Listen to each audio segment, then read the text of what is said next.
So what is this weird looking thing? Believe it or not, it's a keypad, and I guess that's where we should start with it. Oh, but before that, I bring you a special offer. If you use the offer code TheYamiks, you get a 5% discount on the purchase of this thing, and even better, 5% extra will go to charity.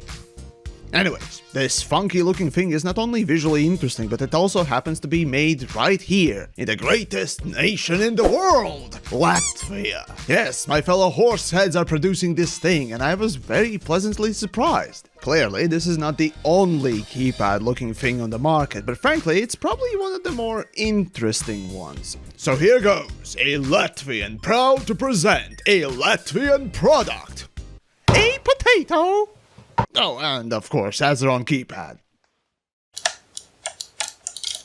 Hold on, those sound like mouse clicks, right? Oh yes, indeed, Azeron uses Azeron switches in these keypads, be it in this one or the cut-down version. So can this be really called a keypad if it uses mouse button switches? Shouldn't it be called something like a clickpad or something? Well, according to the creators of this interesting looking claw doohickey, it would be weird to have different buttons and switches, but more importantly, there's not enough space for more typical keyboard switches. Well, sure, on this design, having space is a problem, but not that it couldn't be solved. You see, I find myself, usually when playing Doom and other shooters, wanting to have some familiar keyboard buttons, as the switches we got here are not quite as tactile and have rather short throws, so even with the lightest tap you would trigger it. Now yes, of course, all my complaints can be easily just hand-waved away with the "But you need to get used to it." Yet that's the thing, yes, you do get used to a new mouse and keyboard and whatnot, more over time, maximizing its potential. Though these switches still have a rather low actuation force, a real thing that you constantly have to fight against. Cause remember, in the middle of a very intense moment, like it or not, a lot of us, as a matter of fact I think all of us, do press buttons and grab our tools, joysticks and more a bit harder. And if the device does not offer enough restraint, the consequence is that the poor thing gets blamed for misclicks. The difference between mouse switches and the keyboard ones is that the click on your mouse is designed to have a very sharp actuation moment, while keyboards offer more gradual press, where actuation moments sometimes can't even be felt. But you know for sure that you have pressed it once you bottom out the key. Speaking of bottoming out, this is another thing with such switches that Azeron uses. It's a lever style. Once the actuation point is reached, what's left is mushy feeling additional distance that does nothing. And I found it none too pleasant. After all, I just clicked it, so there's additional distance to go? What's that? To put it simply, I prefer my actuation point to be near the end of the action rather than the middle of it, like in a typical mouse. But okay, all clicks aside, some of you may already be wondering what about the ergonomics that you clearly can see of it. Well, as a comfort level goes, frankly, it's pure joy. Like, honestly, I've held all sorts of devices, controllers and whatnot else that do fit my hands just fine. I mean, I have average hands in general, right? But yeah, controllers from consoles are especially ones that tend to fit your hands the most, but they even pale in comparison. Truly, the palm portion is very good, but that's on my hands. I mean, everyone has their own finger length and crookedness. I mean, not everyone's able to do this. And here's the positive. Every finger is adjustable. The angle and length can be tuned by you, with a little bit of trial and error. Better yet, along with the keypad, Azeron also includes this itty-bitty, the world's cutest little screwdriver. Though this one, as cute as it looks, is not very comfortable to use. Partly they say it's to make you not over-tighten the screws, but me thinks that's a bit of an excuse. Regardless, thanks to adjustments, this truly can be made into some very interesting ergonomic device. Now, of course, it's not made for typing, as it only has 16 switches on this version of the keypad and the joystick with downward switch, and a hat switch with 5 buttons, so even if you had 2 of them, I doubt you'd be writing any essays on it. Then clearly, it's made for gaming. So what about gaming? After testing the keypad on several types of games, obviously first one for me was the game that I make videos on the most, Elite Dangerous. This game, in comparison to most, is a massive undertaking to learn on a keyboard or a mouse or a controller, so clearly space sims and flight sims will take a notable time to first map it and then to learn it. But one thing I really need for my work in this game is the joystick for smooth panning camera shots, and I do have to say that the joystick does really feel premium. Plus they also include different covers for it, so you can further customize the feel of it. Still, how is it to fly with it?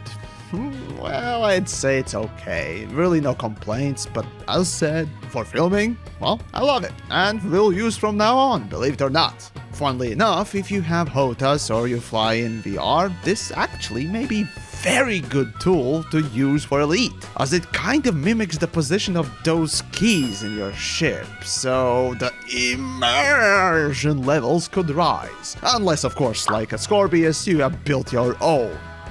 As for the shooters, the games I love the most, well, I chose to play Doom Eternal first on this.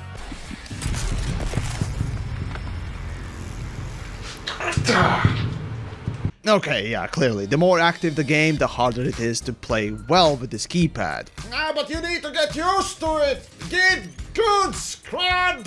Yes, it's most true here. But I noticed that while playing slower games, say World of Tanks, where the tactics and positioning is more important than the flick-style movement, I rarely made a misclick and performed just as well as on a normal keyboard. The best part about use of this keypad for me really was the immersion aspect rather than the ease of use, Elite especially, where the use of special commands felt more cool because you just didn't use the tired old keys on a keyboard, rather using this funky looking thing, and that be your guide. Still, thanks to the layout, I cannot just simply dismiss the ease of use either. With a good layout, I found myself performing a few actions in all of the games that I played with greater use than on a keyboard, and that's the beauty of it, limiting the key amount, only leaving in the things that matter. This is where the keypad shines. And I haven't even mentioned the great use for MMORPGs that this thing was actually built because of in the first place. Now, as for the key mapping though, oh my, the key mapping. First then, the software is pre-alpha, and you know what I think of another alpha project. Work, you miserable piece of shit!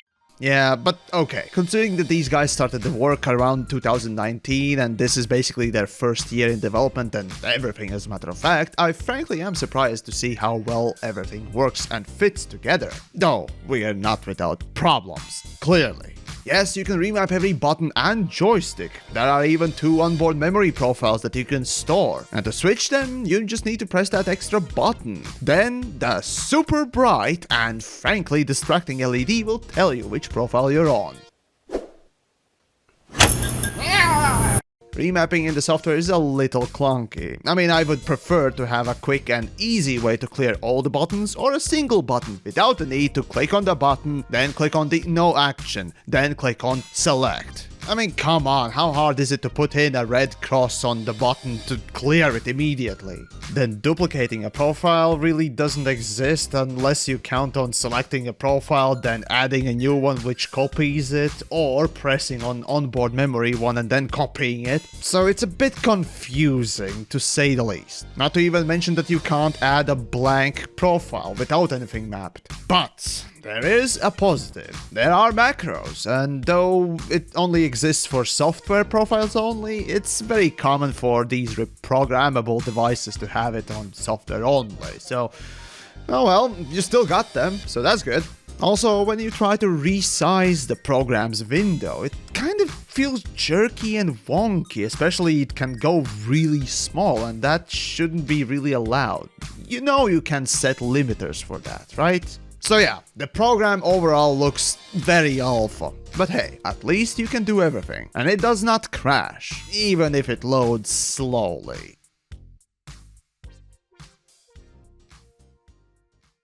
Oh, but I didn't mention that most of this device is 3D printed. This is done for rapid development and changes. I've even heard that they may create a custom alteration if you ask for it, be that because of your preference or maybe to accommodate a disability, which is all the better. Like, seriously, that's awesome! Still, because it's 3D printed, don't expect the most prettiest finish on the design, as even my unit was rather rough around the edges, as 3D print jobs go. Now, TheYamiks is very pragmatic, so I don't care, but if you're a aesthetics lover, you may need to get out a sandpaper and other tools. And speaking of DIY, though this is a 3D printed unit, Azeron does not offer their base design, so you can't really print replacements, you have to contact them for it, or mod it yourself. However, if you look inside this keypad, it's running on 10C 2.0, and if you wanted, or God forbid something happened to Azeron, you could flash the device with your own software. Now this is fucking great.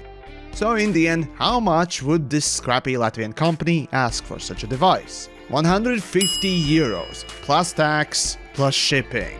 Yeah, it's not cheap. As custom built small quantity item, it's quite a big pill to swallow. When at the same time, for the same price, you can get a very good mechanical keyboard and a very good mouse, or a decent HOTAS. Well, my bias here is that this is a Latvian company and I like their creation, the idea and the customer support, so I'd say it's at least worth considering, but whether it is something for you, well, I leave up to you to decide.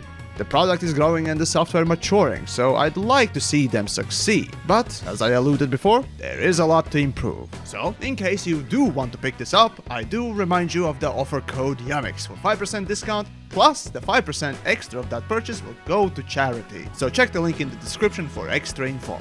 That aside, do let me know what you think of this thing, and maybe post some suggestions for the creators down below as well. Who knows, maybe they'll implement it. As for now, well, I guess it's time to get into the real meat of things and finally get a Latvian potato review. So here goes.